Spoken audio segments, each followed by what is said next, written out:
Salam guru penggerak, tergerak, bergerak, dan menggerakkan. Kembali bersama saya, Iwayan Rentanu di Calon Guru Penggerak Angkatan 10. Pada kesempatan kali ini, saya mendapatkan tugas untuk membuat demonstrasi kontekstual di modul 1.2, yaitu di mana harus bisa mengembangkan sebuah kegiatan yang sifatnya khusus yang di dalamnya terdapat 5 nilai-nilai guru penggerak.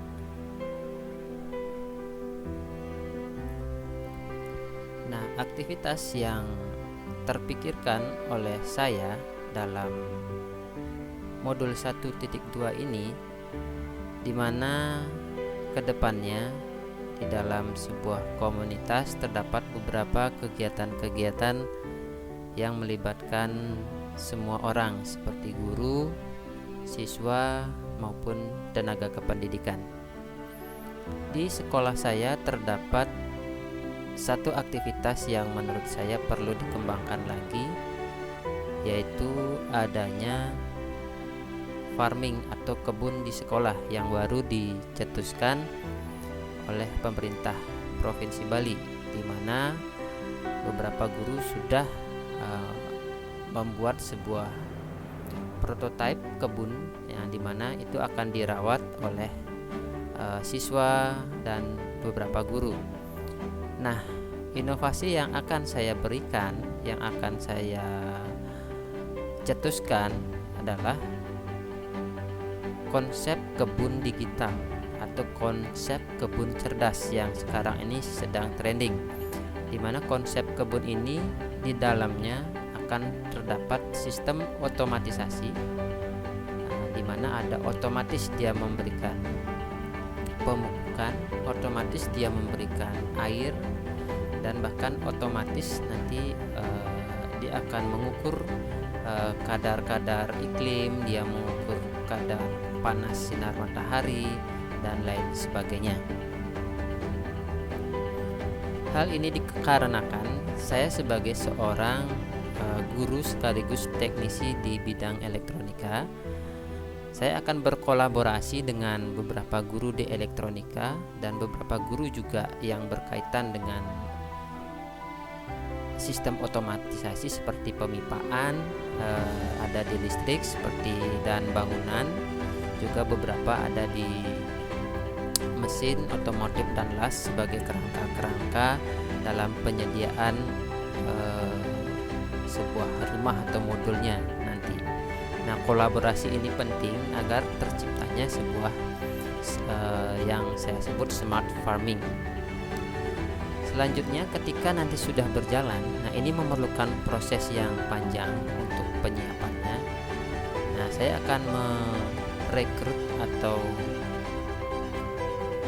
yang mengerjakan nanti akan dibantu oleh guru-guru, tetapi yang mengerjakan adalah siswa. Nah, ini bisa masuk ke pembelajaran P5, bisa juga masuk ke pembelajaran PJBL yang terkait dengan materi-materi smart farming.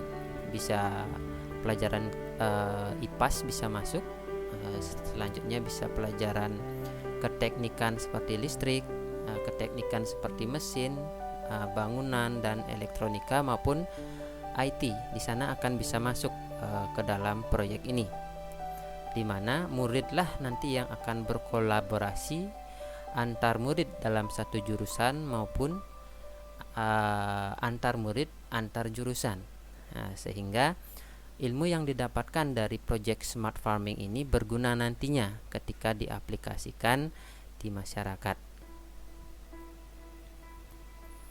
Tentu dalam prosesnya perlu perencanaan yang matang, perlu pendanaan juga, tetapi ketika saya melihat di sekolah saya SMK 3 Singaraja, beberapa peralatan juga sudah tersedia, seperti pipa, seperti sensor, seperti controller, dan beberapa besi seperti itu bisa dipakai dalam membuat kerangka smart farming ini. Nah, selanjutnya ini akan kita dialogkan dengan ibu kepala sekolah dan manajemen, bagaimana baiknya tata letak smart farming ini bisa berfungsi dengan baik. Nah, selanjutnya akan dibuatkan daftar tujuan atau goal dari smart farming ini. Tumbuhan apa yang akan kita tanam di sana, mulai dari pembibitannya dan sampai dia menghasilkan buah atau menghasilkan sebuah sayur minimal seperti itu. Nah, nanti di sana dimasukkan ke dalam sebuah perencanaan. Nah, itu semuanya akan dilaksanakan oleh siswa sendiri, dibantu oleh guru-guru yang terkait seperti itu.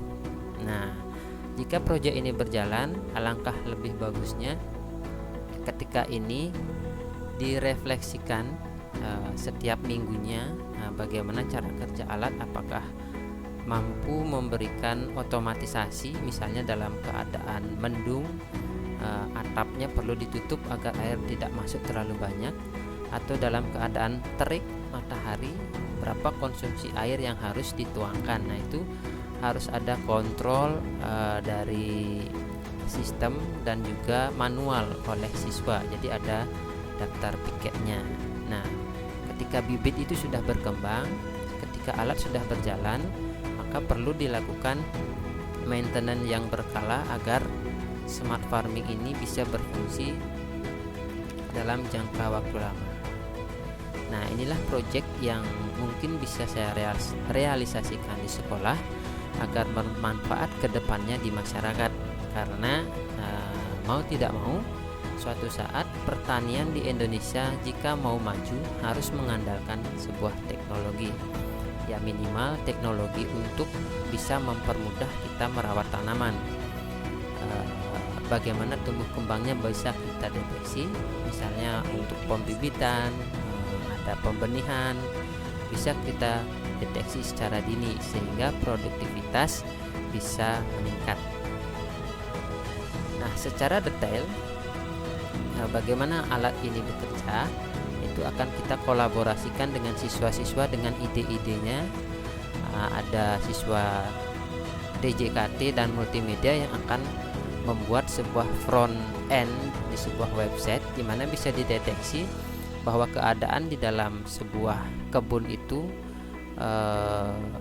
bagaimana, misalnya kondisi pH tanahnya bagaimana, kondisi suhu dan humidity, namanya kelembabannya bagaimana, dan ada foto pencitraan kondisi tanaman bagaimana. Jadi ada emergensinya, kalau misalnya tanamannya rusak segera bisa ditangani.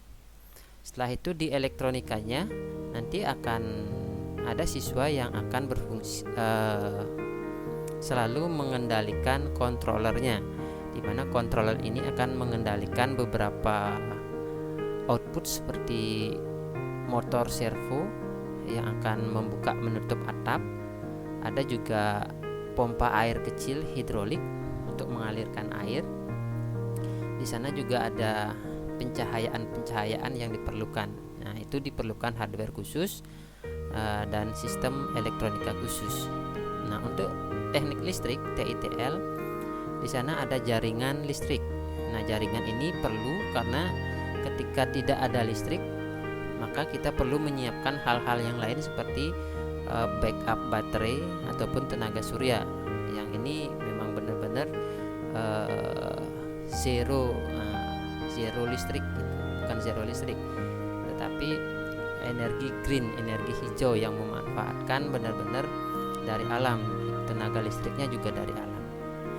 Nah, untuk mesin bangunan las nanti akan kita kolaborasi dengan siswa-siswanya membuat sebuah kerangka atau cover yang paten seperti itu, seperti rumah kecil, seperti sistem jaringan pengkawatan untuk pemipaannya. Nanti di sana berkolaborasi agar sesuai dengan standarnya seperti itu. Nah, demikian proyek yang akan mungkin bisa saya buat di sekolah saya untuk demonstrasi kontekstual ini. Semoga nilai-nilai ini juga hidup selama beberapa tahun, yang melibatkan siswa, guru, tenaga pendidikan, bahkan masyarakat pun bisa belajar di sana. Demikian proyek ini atau narasi ini. Semoga bermanfaat. Terima kasih.